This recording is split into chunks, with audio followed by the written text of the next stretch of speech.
The 0-2 pitch, swing and a miss, struck him out. The Philadelphia Phillies are 2008 World Champions of Baseball. Lining up, Adrian double, and here it comes. Hoover kick, connects. City's in the fight. Philadelphia Eagles are Super Bowl champions. Eagles fans everywhere, this is for you. Isn't it crazy that in an alternate universe, that intro opens up with the Philadelphia Phillies are your 2022 World Series champions and your Philadelphia Eagles are Super Bowl 57 champions? Crazy world we live in, that Philadelphia, though I wouldn't expect otherwise, has lost 3 major championships within the span of like 100 days. But other than that, you obviously know what we're here to talk about, and I've tried to come up with, something to say at the beginning, something clever, something, how would you put it, some type of just like funny opening or something, but, I really couldn't think of much, and it's not like I have a whole lot of, anger with this game, a disappointment, it's not like I have any sort of harsh feelings, like this was just a really good game, and there's not really a lot of emotion behind it, and I don't know if that makes me a fake fan, because I've seen a bunch of people like talking about like, oh man, this was the worst loss in Eagles like championship playoff history, and it's like, do these people not remember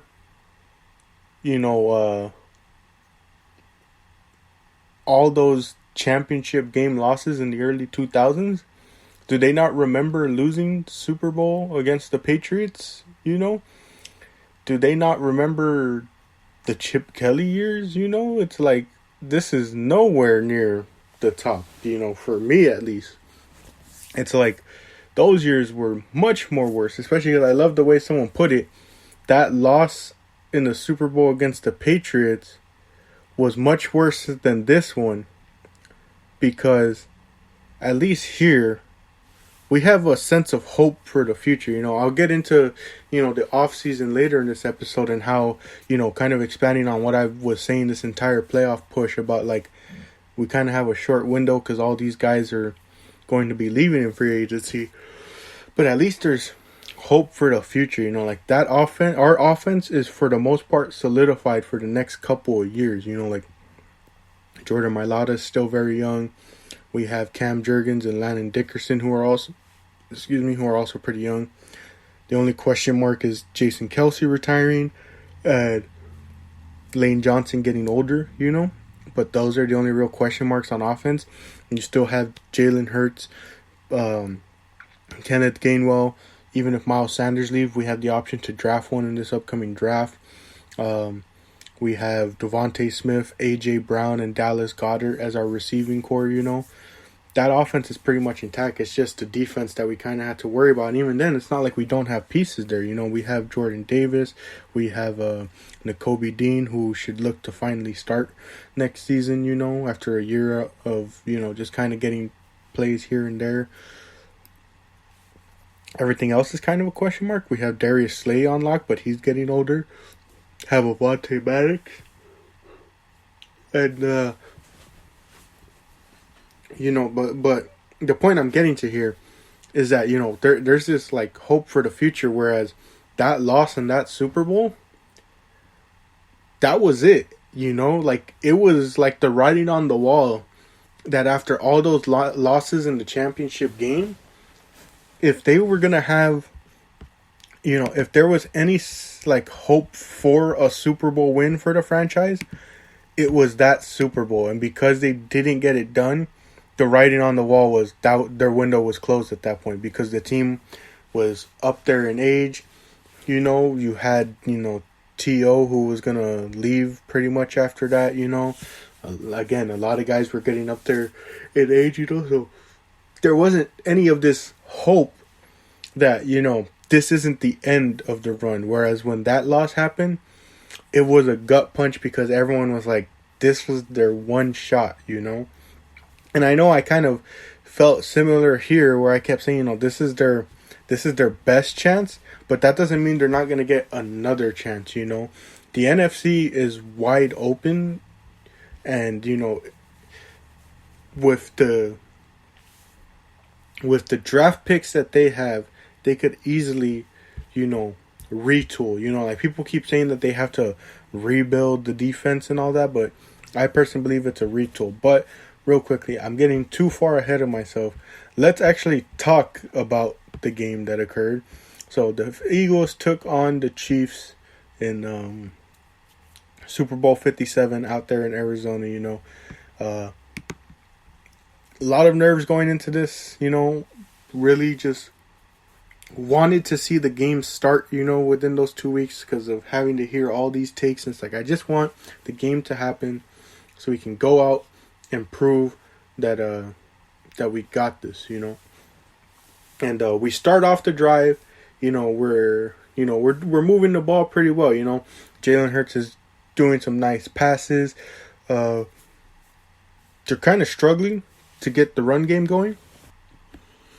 But, for the most part, was really doing well, driving that ball down the field, getting all these nice passes to, the different, he was getting everyone involved. Jalen Hurts, he got A.J. Brown in there. He was getting to Dallas Goedert and Devontae Smith early. And then as they got into the red zone, they really started punching that ball in, Boston Scott was running it. And then we thought Kenneth Gainwell got a touchdown. But, they found out, he's down on the one. You know what that means. Quarterback sneak comes in. Jalen Hurts scores his first touchdown. Funny enough, before this game, me and my dad were like, all right, well, what do we think is going to be like the ratio of touchdowns? And he predicted, they're going to score more rushing touchdowns, obviously, than passing ones. But he still was like, they'll probably get 2 on the day. But, so we give the ball right back, after getting a touchdown. And, again, another thing I told my dad, and I think I even said it in the last episode of GameDay, Travis Kelce is going to be that X factor for this game. He's going to be the one that we have to focus on stopping. And I knew from the get-go from this drive it wasn't going to happen because on the second play, Patrick Mahomes hit Travis Kelce for 20 yards, and then Mahomes scrambled for 8. Pacheco got 24 yards, and then Travis Kelce catches the 18-yard touchdown pass from Mahomes. So, tied game, but I wasn't too worried. I was like, expected this. It's going to be I already knew it was going to be, back and forth game, But already defense wasn't, wowing me. The next play, we tried getting some stuff going. We almost had a really good rush from Kenneth Gainwell, but there was a offensive pass interference on Zach Pascal. So, that sends us back. And we tried to get stuff going, but just couldn't get it, so we end up having to punt. We give the ball back to KC. They're driving again. Travis Kelce right there gets a pass for 22 yards. And then they kept trying to go, and they got into what I want to say, our side of the field. There was a penalty people felt iffy about, because there was a illegal use of the hands for Ndamukong Suh, but some people were like, he's clearly grabbing the jersey. It's not like he has his hands in his face, but it wasn't that game changing of a penalty, if you ask me, So that one I don't like. That one and the offensive pass interference I didn't really care about. I was like, it's whatever. But we end up getting a stop. They go for the field goal, and they actually miss it. It dinks off of the post. So we get a break there, and we capitalize within 5 plays, Jalen Hurts rushes. He pretty much rushed a lot. There's a penalty on Frank Clark for offsides. Was it on the previous? No. There was one where, that was on, okay, hold on, no, this one. Yeah, Frank Clark gets offsides, we hit Dallas Goedert, and then Jalen Brown, mixing up for you. Jalen Hurts hits a pass to A.J. Brown for a beautiful touchdown pass, really nice pass, I really love that, and there's the first passing touchdown of the play, and, that's how the first quarter ends, just, I can't stress enough, even though we know what the end result is, really go back and watch that play because, oh my goodness, that beautiful pass from Jalen Hurts to A.J. Brown was so impressive, even though people were a bit worried because it looked like double coverage at one point. Jalen was like, nope, I'm fitting that right in there for A.J. Brown for 45 yards. Real beautiful touchdown pass. The next play, defense steps up. We force a 3-and-out from the Chiefs, and that's what I was like wanting to see more was, yes, stop these guys, like really make sure that they can't get nothing going, and that's what they did on this drive, stopped them, wasn't letting any big passes up, wasn't letting any big rushes up. And then, here comes a play that I think a lot of people are focusing too much on, and I get why they do, but so we get the ball back.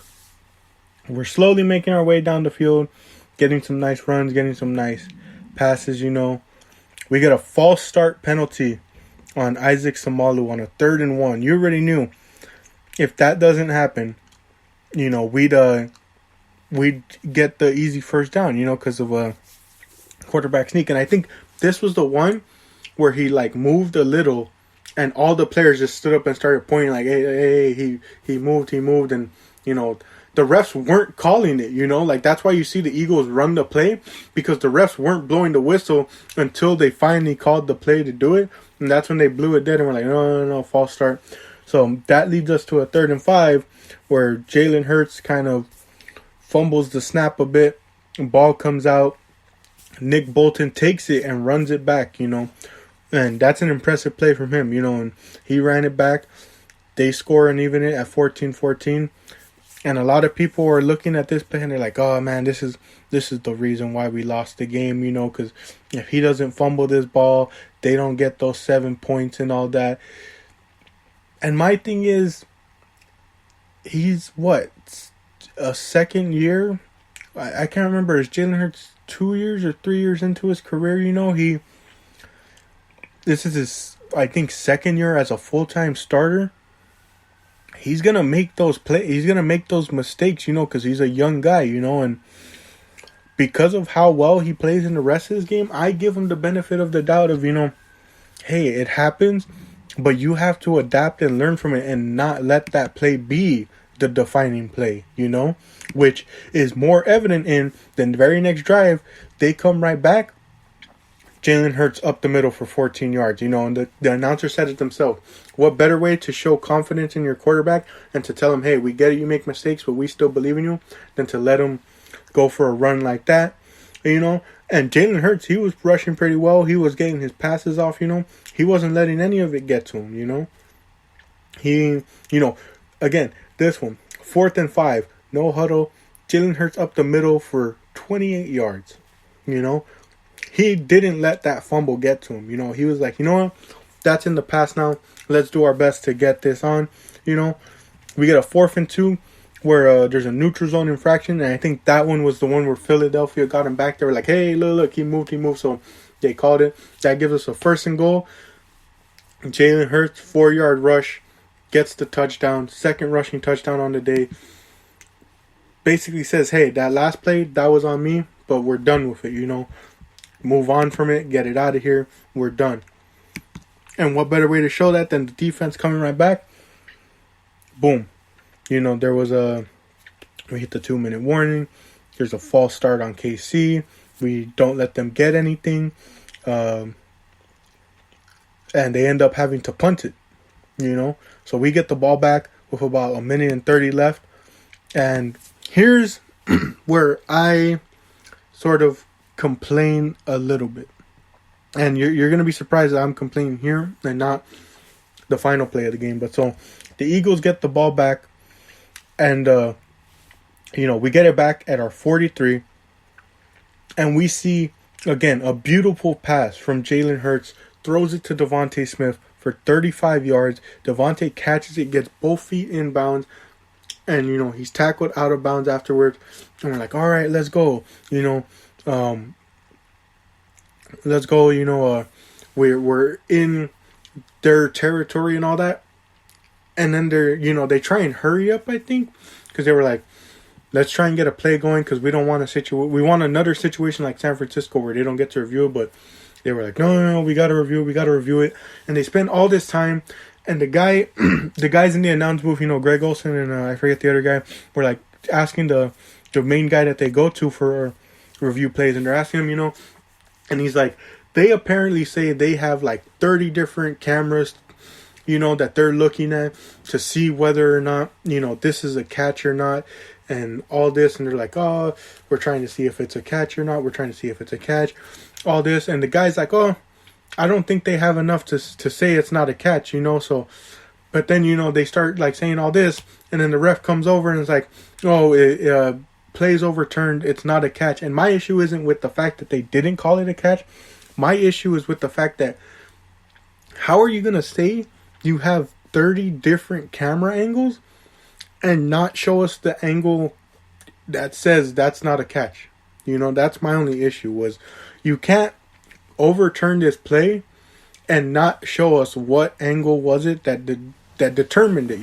That's my issue with it. It's not that they didn't, that it's not, my issue isn't that they overturned it, it's that they didn't at least show us what was the cause for it being overturned, because many times you'll see that, where they'll show this camera angle that they found where you can see that the knee is down, so it's a catch, or, that this is why it wasn't a first down. But here, they didn't do that, and I get, they didn't want to waste too much time, but, like, they were showing the catch in all these different angles, so you could at least show us the one defining one, But so that really hurt us and sets us back, because instead of being in their, red zone pretty much, we're all the way back. We get a rush. We try and get stuff going, but, there isn't really enough time to get stuff going, so we have to settle for a field goal. Go into the half, 24-14. And I forgot to mention on the last drive from Kansas City, Mahomes got tackled, and it looked pretty bad, People were like, oh, man, he's limping. And I was like, oh, man, no. You don't want to see this happen in the game, You don't want to see a guy go out like this on a routine play, And real quick, I want to say, I felt the same way when it happened to Brock Purdy and Josh Johnson. It wasn't like I was actively cheering for him to be injured. I was like, nah, come on. You hope for the best and hope that the guy isn't too hurt. But, and it was the same thing here with Mahomes. I was like, oh man, I don't want to see Mahomes go out. Like, I want this to be a competitive game. I want this to be a close game. I want to see, both these guys shine. Well, I got what I asked for. Coming out the half, Kansas City gets the ball back, and they drive it down, Isaiah Pacheco gets some good rushes in here. Mahomes getting passes to Travis Kelce like crazy. And, Eagles just being unable to stop it. And then Isaiah Pacheco gets a rush in. And the highlight of this is he gets the touchdown, and he tries to celebrate, and he nearly slips because of the field. And you have to bring this up, because the NFL really should be embarrassed for themselves that both teams had to play in these conditions, It's like all the Eagles players were saying in their post-game press conferences, both teams had to play on this field, so I don't want people bringing that up as an excuse as to why Philadelphia lost, or why certain things weren't able to get going, like the defense and like the pass rush. Both teams had to play and suffer through it, so that's not on anyone. I'm more so putting it on the NFL to say, this is the biggest game of the year, you got to do better to create better field conditions for the biggest game of the year, because it sucks that both teams have to fight through this, because they painted the field weirdly, and all these players were slipping, and they showed this picture of a pile of cleats from the Eagles sideline where they were all trying to switch cleats to try and see what would help them best, play on this field. But yeah, touchdown from the Chiefs, 24-21. Eagles are leading. There's a play here to start off where Jalen Hurts does a short pass to Miles Sanders, and people think it's a fumble, and again recovered for a touchdown by Nick Bolton, but they review it. It's very similar to that one play where the Eagles were playing the Saints, and the safety just lit up the running back. Again, it was an incomplete pass, so catch a break there, but not really catch a break because it was obvious it was an incomplete pass. And we start driving down the field, getting Dallas Goedert involved, getting Quez Watkins involved. Was it in this drive? There's a play here where Jalen Hurts gets a really nice pass to Dallas Goedert. Kansas City challenged it. They didn't think it was a catch, but it upholds. And then I'm trying to see. Oh, yeah, it was this play. Jalen Hurts pass incomplete deep left to Quez Watkins. Quez had that, but it went right through his hands. And then also, it was just a thing of the route running. It felt like he ran right into the two defenders that were right there in his area. If he had ran the post route that he was going on, maybe it might have had a better chance of success, or I don't know if you would call it a post or a corner, but he did like this crossing route across the field, and it just wasn't, the play to go to or the route to go to, because he would have been wide open if he went in the other direction. So it really sucks to see that happen. But again, there's that Dallas Goedert play. It's a catch. We try and get more rushing and passing through. We get a rush up the middle easily. That's our thing of quarterback sneaking. We see the first sack of the game. Jalen Hurts, well, quote unquote sack, because he was running out of bounds, but because it was a loss of yards, they called it a sack. I wouldn't have really called it a sack. And then we couldn't really get much. We got it to a 4th and 6 on the 15, and we were just like, you know what, just take our points as we can. So it goes 27-28. Kansas City comes right back. There's Travis Kelce, there's Juju Smith-Schuster, there's Isaiah Pacheco, rushing crazy up the field. Patrick Mahomes just throwing dots to everyone. There's a defensive offsides on Josh Sweat. That was terrible from Josh Sweat. Just have to have more discipline on that. It seemed like he was really trying to time that snap, so you can't fault him too much, but he was just off by a little. And the only reason they called it, like the announcer said, was because he had a clear path to Mahomes, and so they want to avoid injuries. So it was like he ran right through, and they immediately called it because they didn't want Mahomes to get hurt even more, So just, that's a foul you don't really want, and that's on Josh Sweat, But, the Chiefs just keep driving down, and they get a wide open touchdown pass to Kadarius Toney. That one was on the defense and the defensive scheme, just got to do better, with guarding that, and it looked like a miscommunication between Darius Slay and Chauncey Gardner-Johnson. The next play, we get the ball back, and, we aren't able to do much with it, so we punt it away, and we have a blunder on special teams where it's a bad punt. Siposs only got it for 38 yards, and then Kadarius Toney returns it for 65, That was just poor special teams. And we really need to look to improving at the punting position. It's been a weakness all season. And when Siposs went down, they didn't even bother to, like that was the only reason they got another punter who didn't even end up doing that well either, They didn't even look to improve it. They just were like, oh, he went down with injury. Gotta get a replacement, I guess, and not even look to, improve. And that leads to another easy touchdown. Sky Moore gets an easy touchdown from Mahomes, and it's like, come on, defense, you got to do better than that, 35-27 at that point.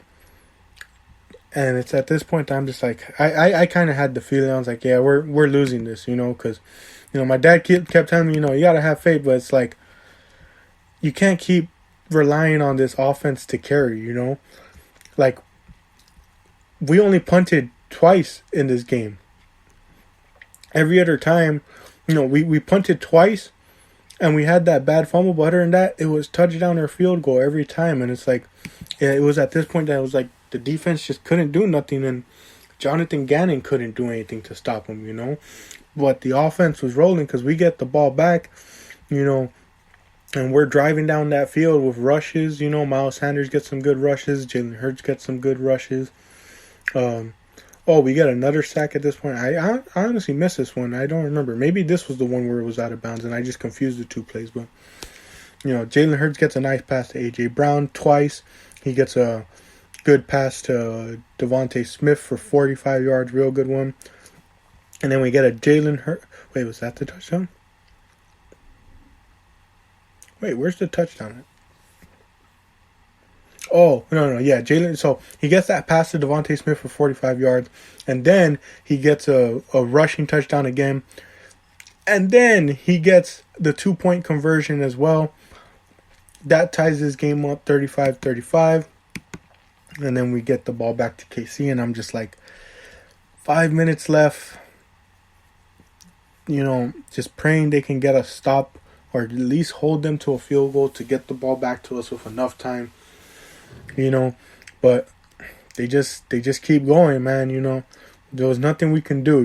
Juju Smith gets a nice catch for 10 yards. Travis Kelce, 7 yards. Isaiah Pacheco, 10 yards. Mahomes for 26, and then we hit the 2-minute warning, and we stop them. Mahomes looks to get an incomplete pass to Juju on a 3rd and 8, which would have stopped them, and plus it was incomplete, so it would have stopped the clock. It would have left it at a 4th and 8 with 1:54 left. They would have kicked the field goal.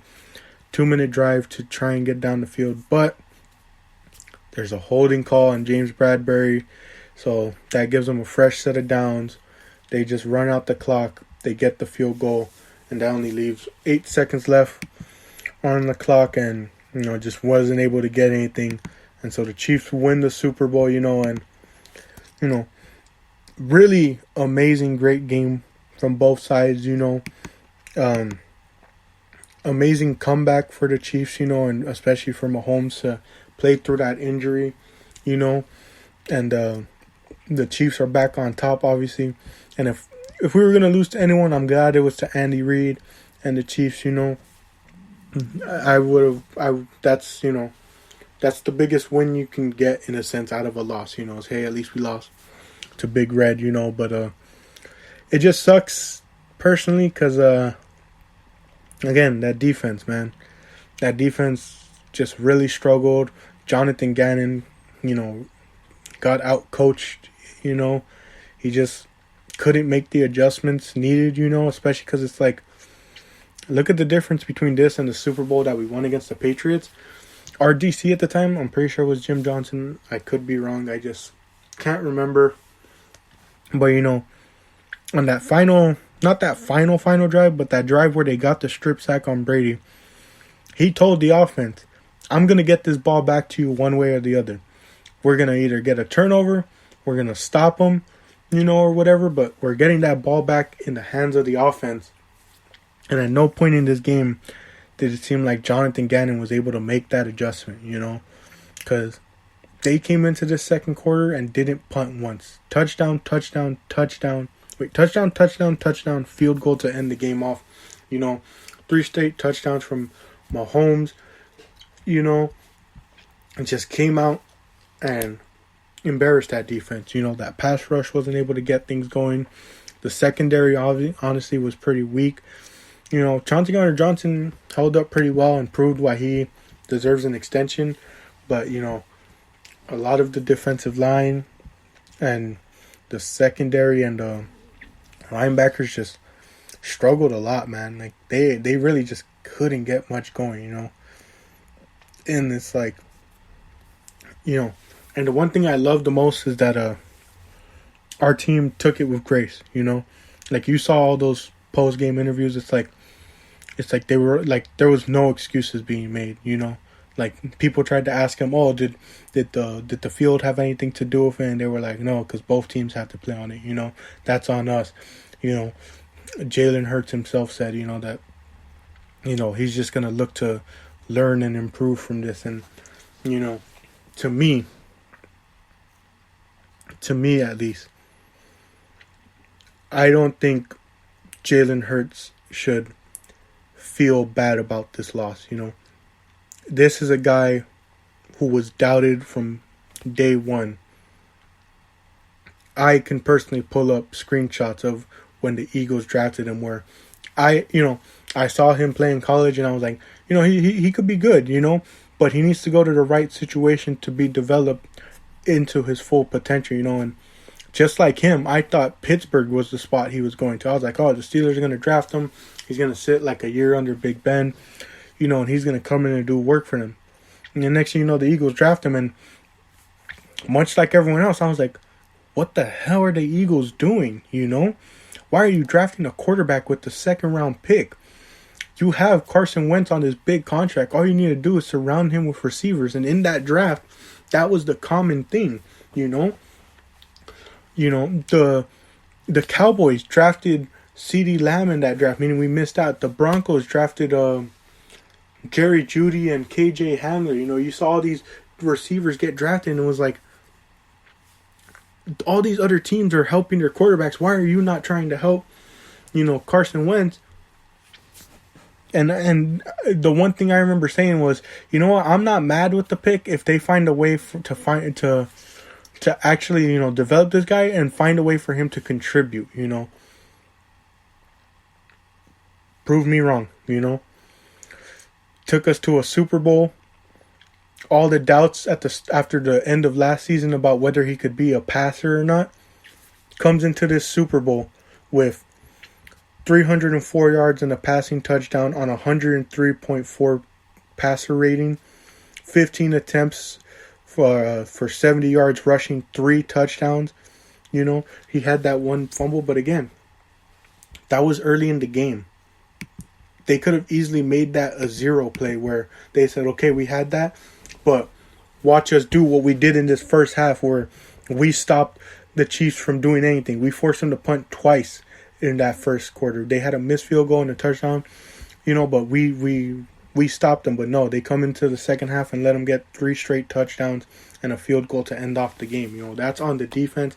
That's not on Jalen Hurts. He came out here and proved everyone wrong. Go back to the very first episode of this season, and my expectations were, either we lose in the wild card, but he puts up a good enough game that we know he's our franchise quarterback, or we have a good loss in a sense like where it was a close loss in the divisional round, and we feel comfortable enough going with this guy as our quarterback, and that he's shown these drastic improvements as a passer. That was my expectations. Nowhere in my expectations did I think this guy was taking us to the Super Bowl, and he proved us wrong, and I'm proud to say he proved us wrong. I'm proud to be proven wrong on this. Jalen Hurts is most definitely our guy going forward, and I couldn't be any more prouder watching this game with him, He played his heart out. He did everything that was asked of him.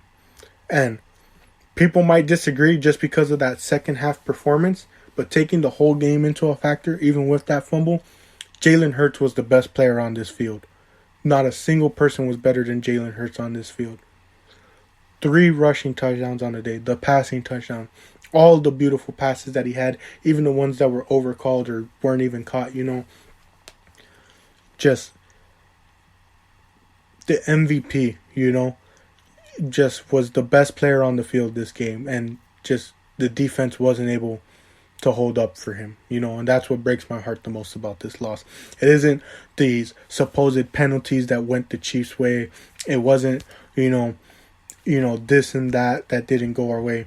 To me, it's holding the team accountable and being just upset that your quarterback came in and gave you a masterclass performance, Absolutely amazing performance, and that defense just couldn't do anything for him, It's very reminiscent of Josh Allen last year, where he was doing everything that he could for that Bills team, and just nothing. It's reminiscent of Patrick Mahomes in that Chiefs-Bucks Super Bowl where he was just giving it his all while the team around him looked like they just gave up, It's very reminiscent of that, where it's like this guy gave you his all for 60 minutes, did everything that he could, did everything that you could ask of him, proved everyone wrong, He was doing the rushing and the passing, He did everything that you could have asked for him, and yet just fell short, and it's not his fault, That's what makes this loss hurt so much to me,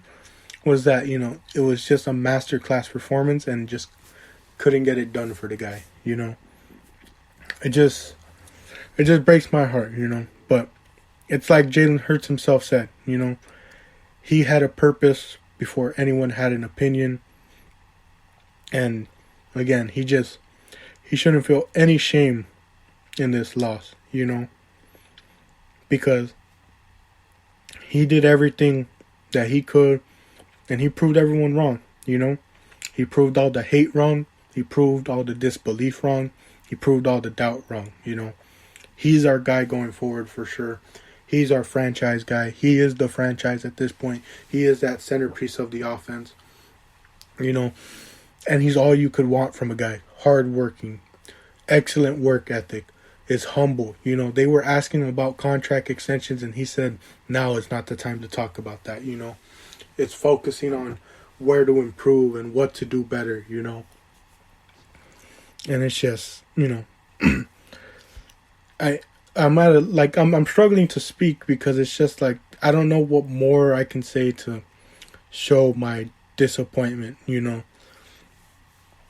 And it's gonna be very tough going forward. I know I said at the beginning that the NFC is wide open, but a lot of retooling needs to be done. Shane Steichen is gone, offensive coordinator. He's leaving to become the head coach of the Colts. Jonathan Gannon is leaving to become the head coach of the Cardinals. Wish both the best in their future endeavors, Hope that all goes well for them and they're able to make a successful career. Now the Eagles just have to look towards, what to do for offensive coordinator and defensive coordinator. It looks like QB coach Brian Johnson is going to be elevated up to that OC position, and defensive coordinator, you either look in-house like we're doing with offensive coordinator, or you look at what's on the market for us, But as far as the team goes, like I was saying at the start, it's kind of tough, There's a bright future, especially with this offense, and we have 2 draft picks, so there's a lot that can be done with that. But we do have a lot of players that we aren't going to be able to retain, and we're going to have to figure out how to work this salary cap, And I feel like there should be a counter for how many times I've said in this video. I usually don't do that, but I guess that just kind of shows how much I'm struggling to really just express, all the emotions that came with this loss. Again, I'm, there I go. But I'm not, angry. I'm not upset at this point, I've moved on. It's on to next season. That's all you can do. And all you can do is be proud of these guys for putting in their best efforts. But again, so TJ Edwards is likely gone because of the fact that he's going to likely get a big contract after this season. But, there's going to be a lot of teams out there that are going to pay him. And we know the Eagles don't really pay linebackers that much, Did it again without even knowing. James Bradbury is likely gone. I doubt they're able to come to, a reasonable contract, especially with the fact that, again, like TJ Edwards, multiple teams are probably going to give James Bradbury a bag, especially teams that have that cap space. Javon Hargrave is likely gone again. Like I said, the whole issue of cap space and contract and needing the money elsewhere. Kaiser White can likely be brought back on a friendly deal. Our number one priority, along with extending Jalen Hurts, if it comes this offseason, is re-signing Chauncey Gardner-Johnson as well. Need that guy back at safety. He can be the focal point of that secondary, And though it feels like multiple teams are going to give him that bag, I just feel like, he belongs here, and they should do their best to give him, the contract he needs. Fletcher Cox likely could be brought back on a team-friendly deal. We saw it last offseason, they cut him, but that was just to bring him back on a friendlier contract. And at this point, I don't know. It feels like Fletcher Cox, is an Eagle for life, which is crazy because it always felt like he wasn't going to be like these past couple of seasons, at least like 2-3 seasons. It was always like, it just felt like he was going to be traded, be signed to another team. Who knows? Maybe I'm jinxing it, but that's what it feels like at this point.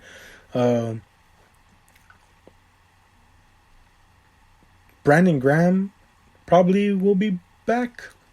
Another guy who will probably remain an Eagle for life and had an impressive season. And then we just need to look towards guys like Milton Williams and Jordan Davis filling in those roles. And again, the Kobe Dean filling in that linebacker role that opens up. Got to look probably to the draft for corner because this free agent market, we're not going to be able to do a lot, Most of the money is going to be spent on extending Jalen Hurts and hopefully re-signing Chauncey Gardner-Johnson and looking towards the future at that point. But it's tough, There's a bright future on offense. Got to really retool on that defense and really hit on our draft picks. And I don't know if we'll be in a similar position next year. Again, the NFC is wide open, but we haven't seen consecutive division winners in the NFC East for a long time. So who knows what changes the other teams make. I fully believe that Philadelphia will forever be competitive in this division, aside from a couple of down seasons, they're always going to be competitive. And I don't expect any less when the offense is going to remain the same. And hopefully they can just fix this defense and hopefully bring in, a great defensive coordinator to really maximize the potential and can adjust in big games like this. But congratulations to the Kansas City Chiefs on winning Super Bowl 57. It was a really great game. I have no complaints about it, unlike other people who have complaints about the calls, the flags, whatever. I have no complaints. It was a great loss. Was down to the wire. Just came down to that defense, and that's kind of what I mean by great loss. Like, we kept it close. Could it have been better? Yeah, but, there's nothing much you can do at this point. Just have to accept it and move on, A lot of people I've seen online have been sort of complaining. To me, it's like, for the most part, the players have taken it humbly and already moved on, and that's what I love about this team. A bunch of other people want to, from other teams were seen complaining after their losses, A bunch of players kept talking after their losses. Eagles took it. They took their loss in the biggest game and no complaints from them, So I feel the same way. I have no complaints. I'm looking forward to next season. And thank you all for joining for this final episode of the 2022-2023 NFL season. Real proud of my Eagles. As far as MVPs of the team this season, it's definitely Jalen Hurts. It's definitely A.J. Brown and Devontae Smith. It's definitely Chauncey Gardner-Johnson before the injury, It's definitely guys like Hassan Reddick. And I'm just excited for next season and don't know what the future holds. Maybe I'll cover some Sixers stuff. Gotta wait till spring for the Phillies to be back. Likely more wrestling videos, where I'm telling overall stories or just, recommending good matches. Might cover a Sixers game from here or there. Definitely will probably cover them during the playoffs. But until next time, thank you all for joining. Man, just what a season it's been. And as always, many things in this life may seem impossible, But if you fight for your dreams will fight for you. Thank y'all. I'll catch y'all on the next episode. And thank you to Jalen Hurts for what an amazing season you've had.